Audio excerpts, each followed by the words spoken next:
India is the world's largest democracy. Ever wondered what that means? Well, it means that India is a democratic country with the world's largest electorate. In terms of the sheer size and scale of its elections, it is the world's biggest too. So how are elections conducted in India? When and how did India hold its first ever general election? Are Indian elections truly representative of the will of its people? Hello and welcome to Connecting the Dots. I'm Munmin Bhattacharya. Let's connect the dots of the world's biggest election.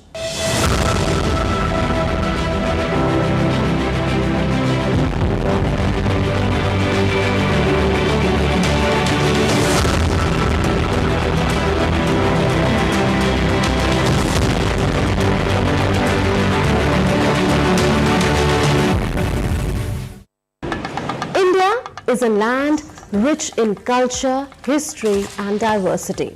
It has nearly 24 official languages. People of all faiths live here. And there are a lot of people, over 1.4 billion, or nearly 18% of the world's population. It is the largest number of people any country has in the world. Every 5 years, India puts up the biggest electoral exercise on the face of the earth. It's Lok Sabha, a parliamentary election. That time is here again.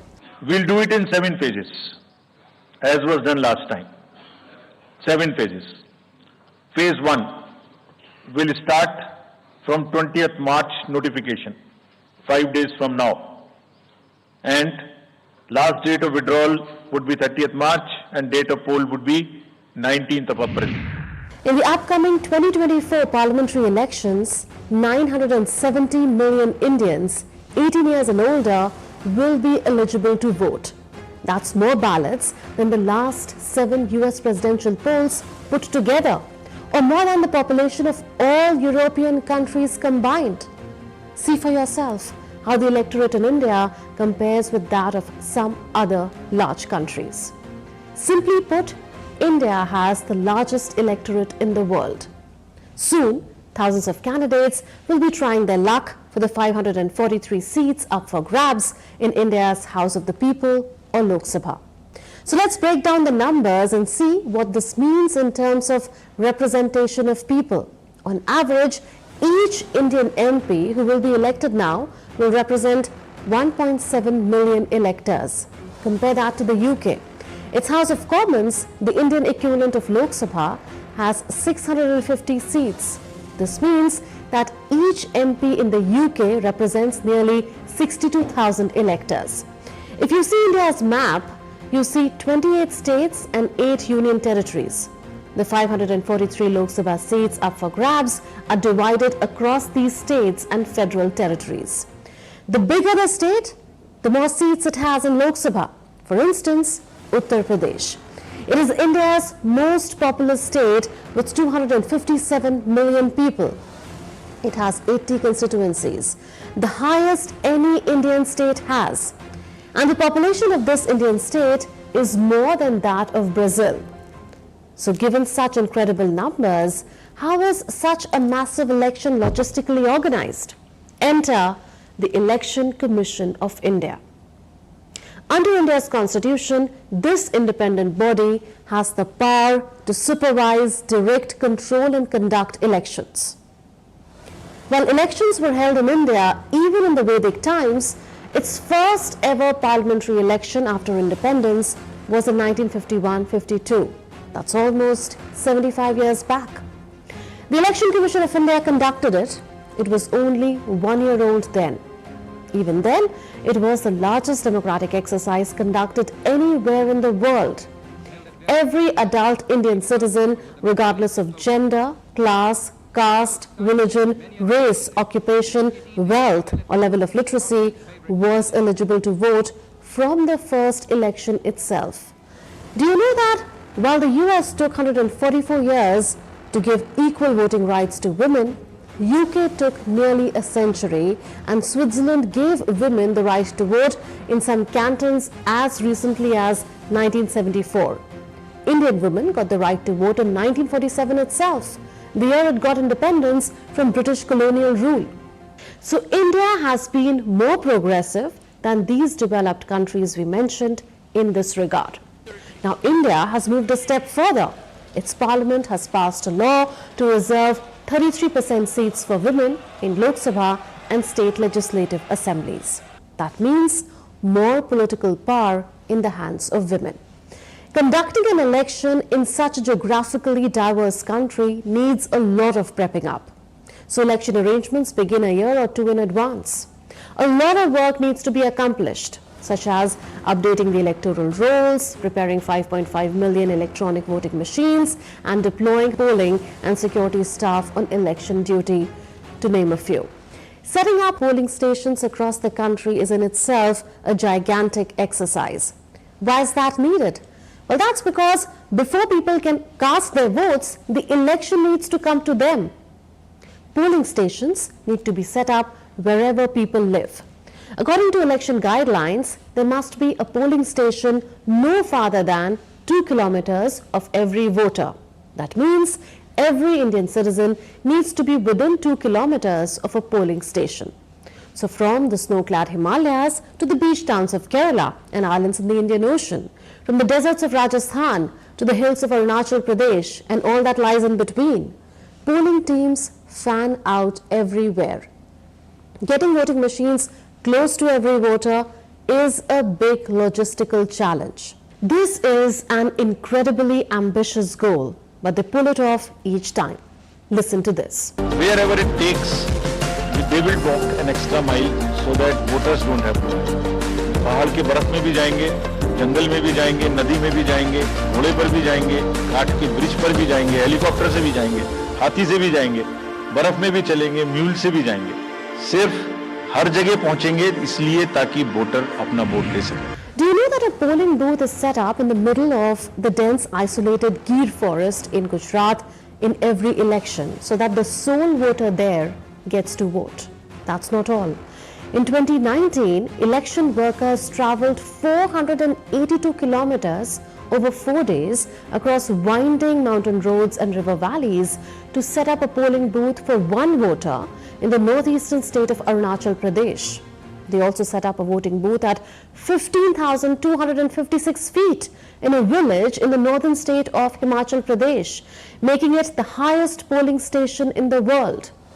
In Malkangiri district of Odisha, where left-wing Maoist fighters have a presence, polling staff walked 15 kilometers through forests and hills to protect electronic voting machines from the rebels after voting ended there. And that's not all. For the first time in these upcoming Lok Sabha elections, people above 85 years of age and those with more than 40% disability will be able to cast their votes from home. Such efforts make elections in India as inclusive as possible and voter turnout gets a boost. In 2019, it was over 67%, India's highest ever. What's more, women voted nearly just as much as men did in that election.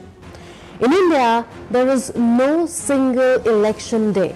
Instead, the election is spread over a month or more.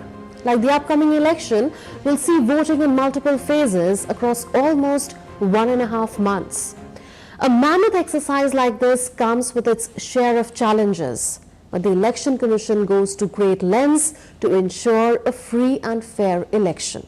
There are checks and balances in place. Well, there was a time when elections used to be through the ballot paper and susceptible to manipulation. That changed over time. In 2004, EVMs or electronic voting machines replaced ballot papers completely. What adds more transparency and verifiability to the polling process is voter verifiable paper audit trail, also known as VVPATs. Now, these machines are attached to EVMs. So come polling day, one by one, voters line up at their designated polling booths to cast their votes. The left hand's index finger is marked by ink. This is done to prevent multiple voting. And after a voter casts her vote on an EVM, she gets to verify that her vote was cast as intended. This is how it works. A slip is printed by VVPAT. It contains the serial number, name and symbol of the candidate she voted for. The voter gets to see the slip for 7 seconds before it cuts off by itself and falls in a sealed drop box. The voter is thus assured that her vote went to the candidate of her choice. The counting of votes is another big task on its own. Thousands of counting centers are set up across the country. Come counting day, postal ballots are counted first. The counting begins half an hour before counting of votes on EVMs. Postal ballots are ballots cast electronically or by mail rather than in person at a polling station. And who can cast these votes? Well, those that you see to my left. So what happens after the election outcome is known? India's electoral federal model follows the first past the post system. Whichever political party wins the majority of seats gets to choose the Prime Minister. And that's how the voice of 1 billion people is heard in the world's largest democracy. Every part of this, the planning, preparation of electoral rolls, transportation of machines on boats, camels, elephants, or even on foot, shows how hard it is to make sure that everyone gets to participate in a process that vests in them the power to decide the future of India, and all without going more than 2 kilometers from home. Time for a breather on connecting the dots. Haiti descends into chaos. Who has brought this Caribbean nation to its knees? We explore that next.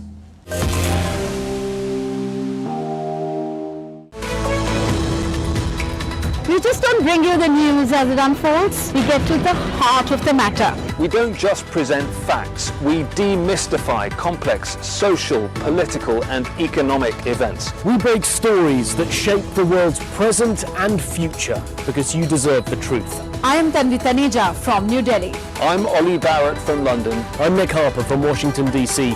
Join us on DD India Global Monday to Friday at these times.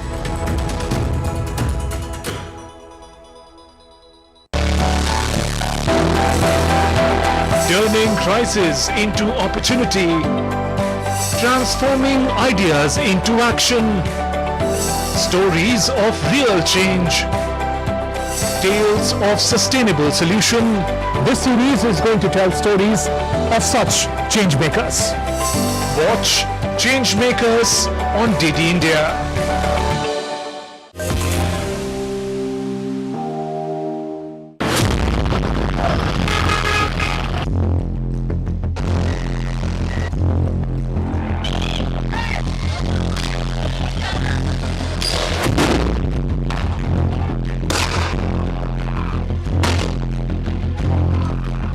Vehicles torched, buildings arsoned, smoke choking the streets, people killed indiscriminately.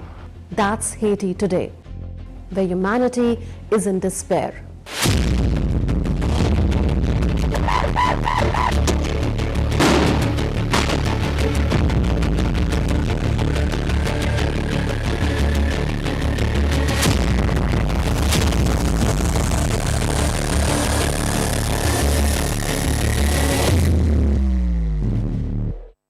The capital, Port-au-Prince, has been paralyzed with violence everywhere.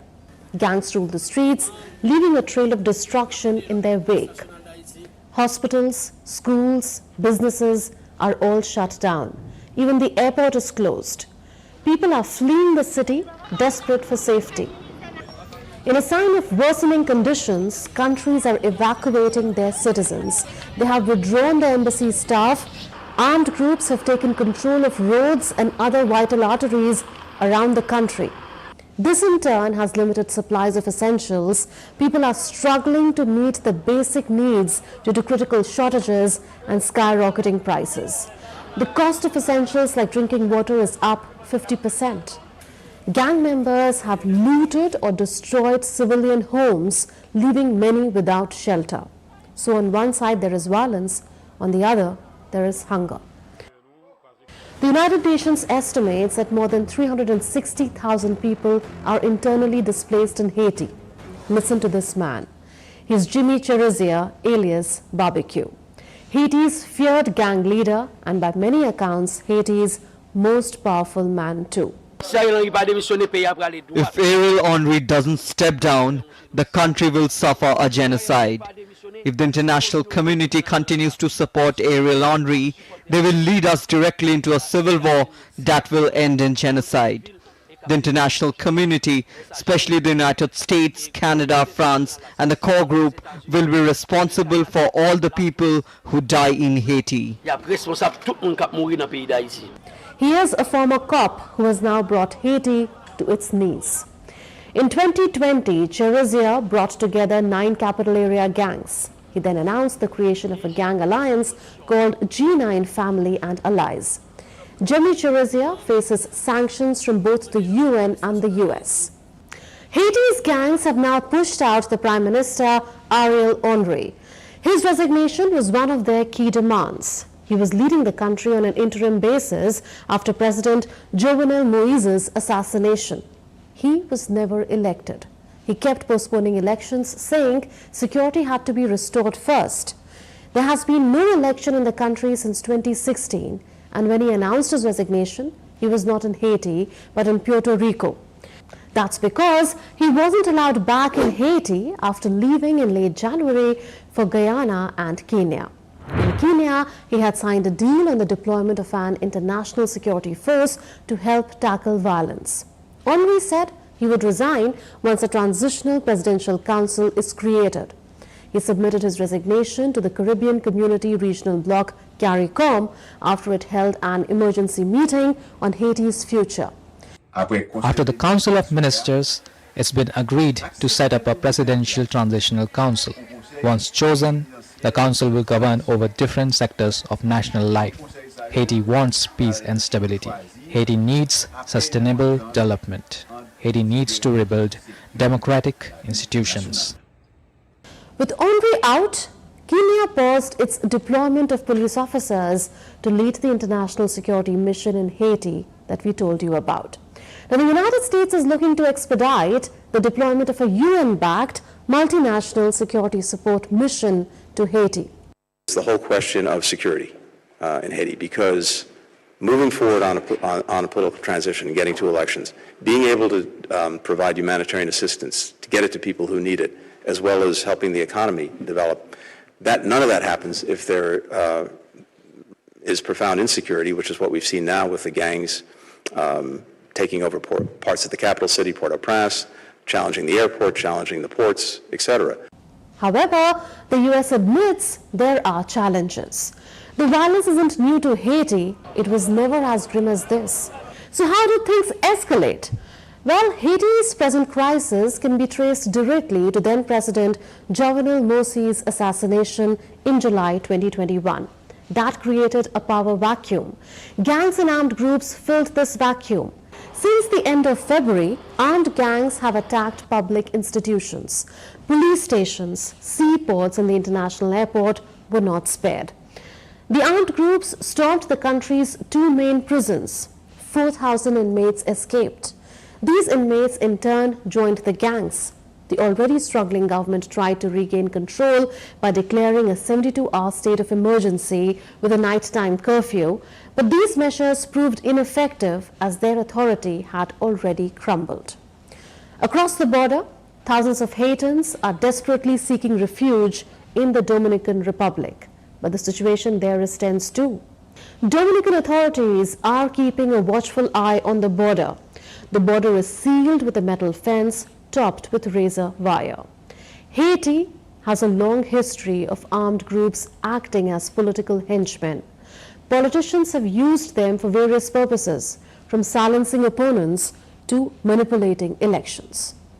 But while a lot of Haiti's problem is man-made, the Caribbean country has also borne the brunt of natural calamities. The terrible earthquake of 2010 is a scar that hasn't healed. Over 300,000 people died and millions lost their homes. Many still live in weak shacks, a constant reminder of the disaster. Just when things seemed to be getting better, more earthquakes, hurricanes and floods hit Haiti, making it super hard to rebuild and for everyone to feel united again. UNICEF, the United Nations Agency for Children, issued a warning about extreme hunger and severe malnutrition. Across the entire country, 1 out of every 4 children suffers from chronic malnutrition or stunting.